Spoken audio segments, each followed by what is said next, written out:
The room went silent the second his words hit the air. Our daughter's graduation party, her name still printed on the banner behind him. Mayos Band, no, the man who once pretended to be my partner, stood in front of Fevrion and announced his new life. I didn't flinch. I smiled. Not out of kindness, but because I had been waiting for this moment. "Congratulations on your honesty," I said, my voice calm, steady, cutting. Then I handed him the envelope. He thought it was nothing. He tore it open casually, arrogance still dripping from his shoulders. And then his face collapsed. He started screaming. But let me take you back. When I first met Daniel, he was everything. I thought he wanted, charming, protective, a man who could fill a room with his presence and make me feel like I was the only one who mattered. We built a life, a home, a family. For years I believed in him, Enus, but love has blind spots. Mine were wide. Open.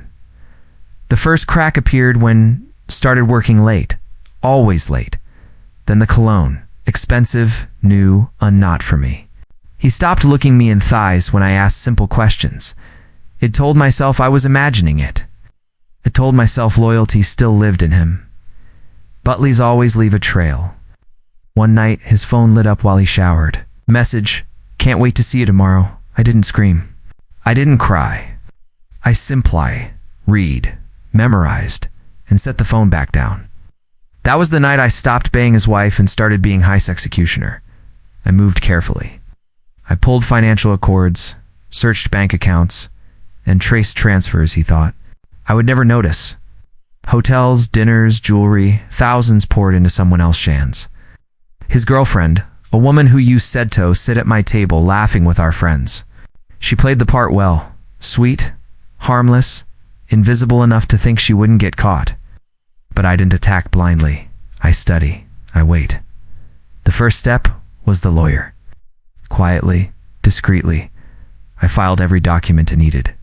Assets, properties, accounts, frozen under my name before he even suspected. The second step was exposure. I gathered photographs, receipts, and messages, stitching them together like a masterpiece of betrayal. The third step, timing. I knew he wouldn't resist grand theatrics. Daniel always wanted an audience. He wanted to humiliate me, make himself the tragic hero of his own story. So I gave him the stage. Our daughter's graduation, the perfect setting. Family, friends, his lover sitting there smug in her silence, thinking she'd won. And then it happened.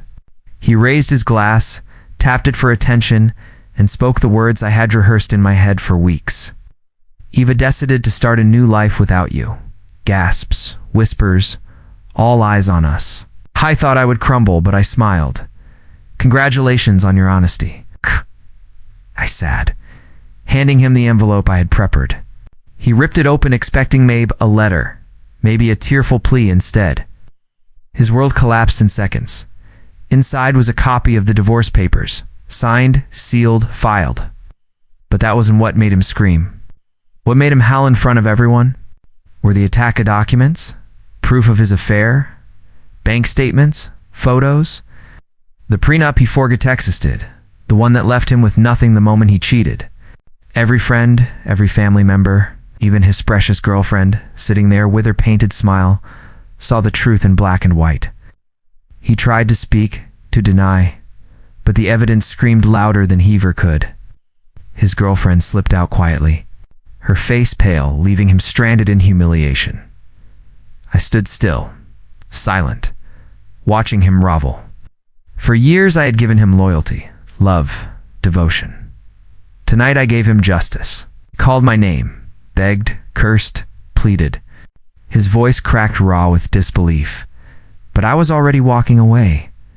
Not broken, not defeated, free. Later, people asked me how I stayed so calm, how I didn't lose myself in the storm of betrayal.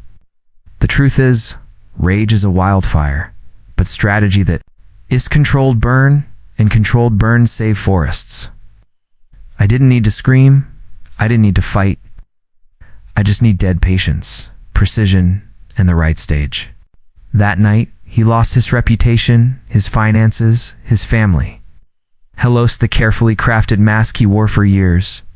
And me, I gained my freedom, my dignity, my daughter's respect. Sometimes revenge isn't about destroying Zamin.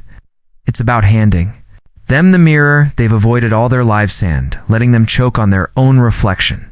So when he screamed in that crowded room, it wasn't my voice haunting him. It was his own. And I will never forget thee.